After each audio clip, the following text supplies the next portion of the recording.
प्रभु अपने साथ छल करने वालों को माफ कर देना। दोस्तों, आईएनसी टीवी के इस स्पेशल शो का हमने यही नाम रखा है और अपनी हर आवाज में प्रभु श्री राम से मैं आपका भूपेंद्र नारायण सिंह यही गुहार लगा रहा हूं कि प्रभु अपने साथ छल करने वालों को माफ कर देना। प्रभु श्री राम के साथ छल हुआ है उनकी नगरी अयोध्या में, उनके घर में, उनके मंदिर में। राम मंदिर के निर्माण में इतना बड़ा घपला हुआ है कि पहली बारिश में ही मंदिर की छत टपकने लगी है। छत से टपकता पानी मंदिर के प्रांगण में गिर रहा है, उस गर्भगृह में गिर रहा है जहां साक्षात प्रभु श्री राम विराजमान है। यहाँ रामलला विराजमान है और जो आगे भी जगह बनी है उसमें एक ही पहली वर्षा में ही पानी चूने लगा, अंदर पानी भर गया था। जो बना है उस पर भी ध्यान देना चाहिए और ये बहुत जरूरी है। पानी निकलने का जगह नहीं है और कल तक पानी ऊपर से चूता भी है। यह हालत तब है जब अयोध्या में मानसून की बारिश अभी नहीं आई है। मानसून से पहले आने वाली हल्की फुल्की बारिश की बौछारों को मंदिर की छत नहीं संभाल पाई, तो ये सोचकर आत्मा कांप रही है कि मानसून की प्रलयकारी बौछारों में मंदिर की क्या स्थिति होगी। राम मंदिर के मुख्य पुजारी की माने तो नौबत यहां तक आ सकती है कि राम मंदिर में पूजा अर्चना स्थगित करना पड़े।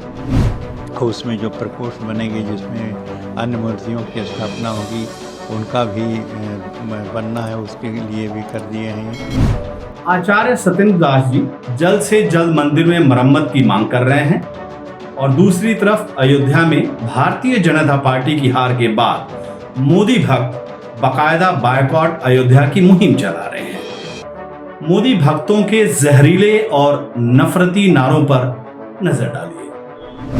और क्या है वो? अयोध्या अपने वाहन से जाइए, अपने साथ पानी रखिए, मंदिर प्रांगण में जाकर दर्शन कीजिए, मंदिर के भोजनालय में ही भोजन कीजिए। अयोध्या वासियों से कोई सामान न लें, प्रसाद और चढ़ावे का सामान अपने जनपद या गांव से लें। मंदिर प्रांगण के बाहर किसी तरह का आर्थिक लेन देन न करें। अयोध्या वासियों का आर्थिक बहिष्कार करें। अयोध्या के आर्थिक बायकॉट के साथ साथ मोदी जी के भक्त अयोध्या वासियों की नीति और नियत पर भी अपनी नजर टेढ़ी किए हुए हैं।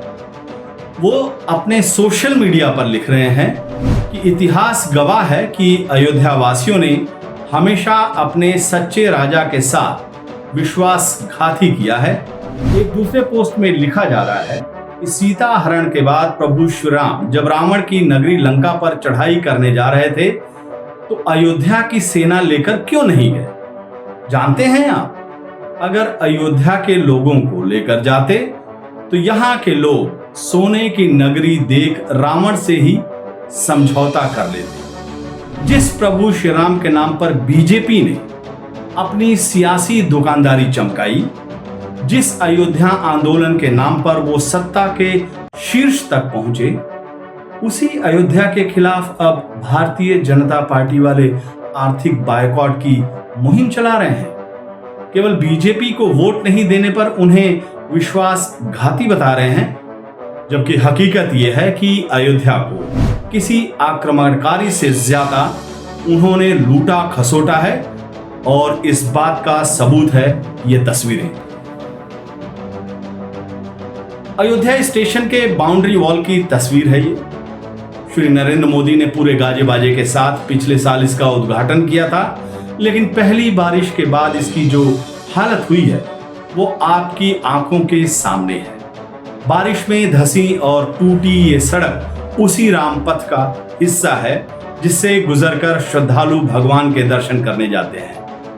रामपथ से जुड़े कुछ और सड़कों और स्थानों का भी कमोबेश यही हालात है।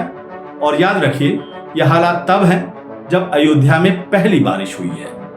राम के नाम पर अपनी राजनीतिक रोटी सेकने वाले प्रभु श्री राम की नगरी की इस दुर्दशा पर चुप है, खामोश है। उन्हें तो कोई इस बात से भी फर्क नहीं पड़ रहा है कि अगर राम मंदिर की छत को दुरुस्त नहीं किया गया तो फिर वहां पूजा अर्चना तक बंद हो सकती है। इस मामले में अच्छी बात यही है कि असली राम भक्त इस मामले को सड़क से लेकर संसद तक उठा रहे हैं और प्रभु राम के इस मंदिर की छत जल्द से जल्द बनाने की मांग कर रहे हैं। आपसे भी आग्रह है कि आप अपने स्तर पर इस मामले को उठाएं और डबल इंजन वाली सरकार पर यह दबाव डालें कि वो अपने करप्शन के कुकर्म से कम प्रभु श्री राम और उनकी नगरी के बाशिंदों को बख्श दें। बाकी प्रभु से मैं जाते जाते भी यही प्रार्थना करूंगा, प्रभु अपने साथ छल करने वालों को माफ कर देना। आपके साथ छल करने वाले अपने अविवेक में ये नहीं समझ पा रहे हैं कि सत्ता के लोभ और अहंकार में वो रावण से भी बड़ा अधर्म कर रहे हैं। नमस्कार।